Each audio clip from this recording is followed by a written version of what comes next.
घर के अंदर ऐसा सन्नाटा पसरा हुआ था जैसे किसी ने हर आवाज को कैद कर लिया हो। कुछ ही देर पहले पुलिस की मौजूदगी ने पूरे माहौल को हिलाकर रख दिया था। हर चेहरे पर डर, बेचैनी और अनगिनत सवाल साफ दिखाई दे रहे थे। तभी सबसे बड़ा खुलासा सामने आया कि आर्मी को दहेज की बात पहले से पता थी, लेकिन उसने पुलिस को इसकी सूचना नहीं दी। यह सुनते ही सबकी नजरें आर्मी पर टिक गईं। किसी की आंखों में गुस्सा था तो किसी की आंखों में हैरानी। ऐसा लग रहा था मानो अगले ही पल पुलिस उसे गिरफ्तार कर लेगी। लेकिन कहानी इतनी आसान नहीं थी। सच का एक और हिस्सा अभी बाकी था। तभी एक आवाज पूरे कमरे में गूंज उठी, रुकिए, आर्मी को गिरफ्तार मत कीजिए। यह सुनकर वहां मौजूद हर इंसान हैरान रह गया। जिसने यह बात कही उसने कांपती हुई आवाज में पुलिस से कहा कि आर्मी ने कभी भी दहेज का समर्थन नहीं किया, बल्कि जब दोनों परिवारों के बीच दहेज की बातें हो रही थीं, तब वही एक इंसान थी जिसने सबसे पहले इसका विरोध किया था। उसने बार बार समझाने की कोशिश की थी कि रिश्ते पैसों से नहीं, भरोसे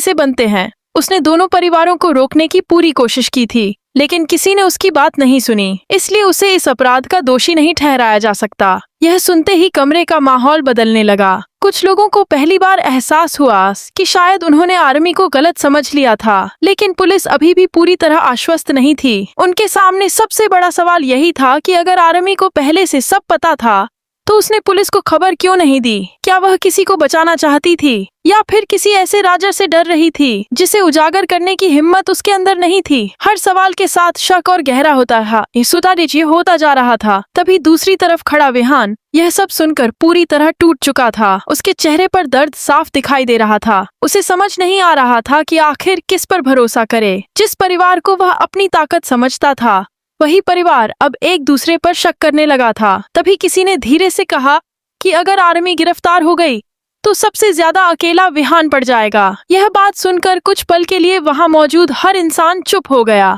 क्योंकि सभी जानते थे कि विहान पहले ही इस पूरे मामले से अंदर तक टूट चुका है। लेकिन तभी पुलिस अधिकारी आगे बढ़े और उन्होंने गंभीर आवाज से इसमें कहा कि भावनाओं से नहीं, सबूतों से फैसला होगा। अगर आर्मी सचमुच बेगुनाह है तो उसे डरने की जरूरत नहीं है, लेकिन अगर उसने जानबूझकर कोई सच छिपाया है तो कानून अपना काम जरूर करेगा। यह सुनते ही माहौल एक बार फिर तनाव से भर गया। किसी को समझ नहीं आ रहा था कि अगले ही पल क्या होने वाला है। तभी अचानक वही लड़की जिसने कुछ देर पहले आर्मी का बचाव किया था, पुलिस अधिकारी के सामने आकर खड़ी हो गई। उसने हाथ जोड़कर कहा, सर, मेरी एक छोटी सी रिक्वेस्ट है, मेरी एफआईआर में आर्मी का नाम मत जोड़िए। उन्होंने कभी किसी का साथ नहीं दिया। उन्होंने तो हमेशा दहेज का विरोध किया है। अगर आज उन्हें गिरफ्तार किया गया तो एक बेगुनाह इंसान की जिंदगी बर्बाद हो जाएगी। उसकी आंखों से लगातार आंसू बह रहे थे और उसकी आवाज में सच्चाई साफ महसूस हो रही थी।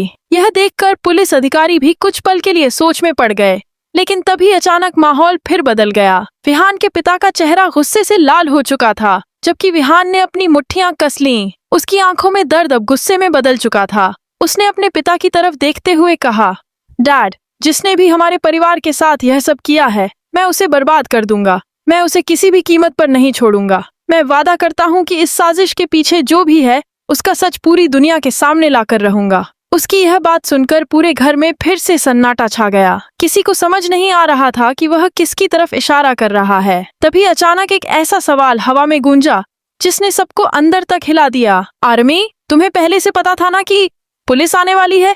क्या पुलिस को खबर तुमने ही दी थी? यह सवाल सुनते ही आर्मी का चेहरा एकदम सफेद पड़ गया। उसकी आंखों में डर साफ दिखाई देने लगा। उसने जवाब देने की कोशिश की, लेकिन शब्द उसके होठों तक आकर रुक गए। कमरे में मौजूद हर इंसान उसकी तरफ देखने लगा। अब किसी को गिरफ्तारी की नहीं, बल्कि उसे एक जवाब की इंतजार था जो पूरे मामले की दिशा बदल सकता था। लेकिन आर्मी आखिर क्या छिपा रही थी? क्या वह सचमुच बेगुनाह थी, या उसके पास ऐसा राजा था जो पूरे परिवार को बर्बाद कर सकता था? इस सवाल का जवाब कहानी के अगले भाग में सामने आएगा, जहां एक ऐसा खुलासा होगा जिसकी किसी ने कल्पना भी नहीं की होगी।